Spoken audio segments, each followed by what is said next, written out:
क्या आपने कभी सोचा है कि मंदिरों, जगरातों, देवी देवताओं के साथ भजंत्री यानी कि जो ढोल बाजे क्यों बजाए जाते हैं? क्या ये सिर्फ परंपरा है या इसके पीछे कोई गहरा राज छुपा है? चलिए आज आपको बताते हैं। जब बाजंत्री ढोल, नगाड़े, शंख बजाते हुए आगे चलते हैं तो संकेत होता है कि देवी देवता का आगमन हो रहा है। आज हम जानेंगे बजंत्री का असली महत्व क्या है, धार्मिक, आध्यात्मिक और वैज्ञानिक दृष्टि से। बात करते हैं पुराने समय की। पुराने समय में राजा महाराजाओं के आने से पहले बाजे बजाए जाते हैं। उसी तरह भगवान को भी राजा मानकर उनका स्वागत किया जाता है।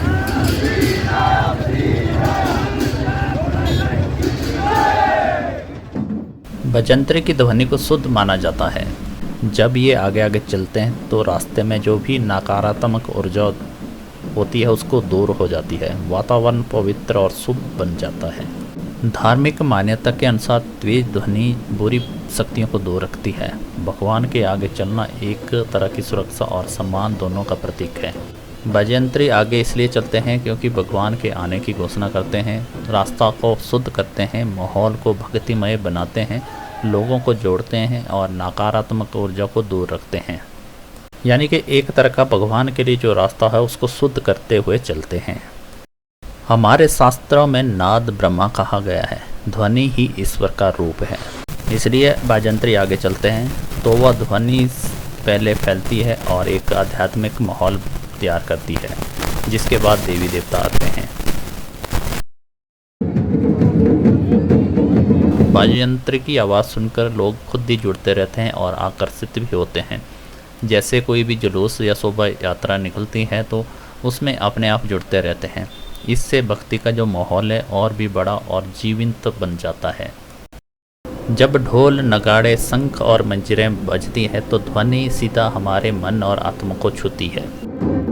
हमारे देवी देवता खुद संगीत से जुड़े हुए हैं। भगवान शिव का डमरू सृष्टि और विनाश का प्रतीक है। माँ सरस्वती वीणा और ज्ञान कला का प्रतीक है। श्री कृष्ण बांसुरी प्रेम और भक्ति का प्रतीक है। इससे साफ होता है कि संगीत भक्ति का सबसे बड़ा शक्तिशाली माध्यम है। अगर विज्ञान की बात करें तो शंख, घंटी बजते हैं तो उसकी ध्वनि तरंगे जो है वातावरण में फैलकर नकारात्मक जो ऊर्जा है उसको कम कर देती है। ये ध्वनि हमारे दिमाग को शांत करती है और ध्यान लगाने में मदद करती है।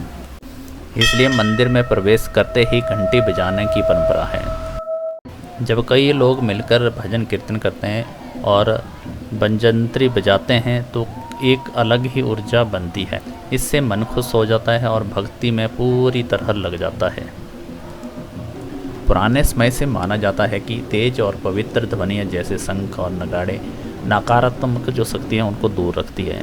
इसलिए बड़े धार्मिक अनुष्ठानों में बजंत्री का होना जरूरी माना जाता है। तो आप अब समझ गए होंगे कि बजंत्री सिर्फ एक परंपरा नहीं है, बल्कि एक भक्ति, ऊर्जा और शुद्धता का एक शक्तिशाली माध्यम है। अगर आपको ये जानकारी पसंद आई हो तो वीडियो को लाइक और शेयर करें और ऐसे ही और रोचक वीडियो के लिए चैनल को सब्सक्राइब ज़रूर करें।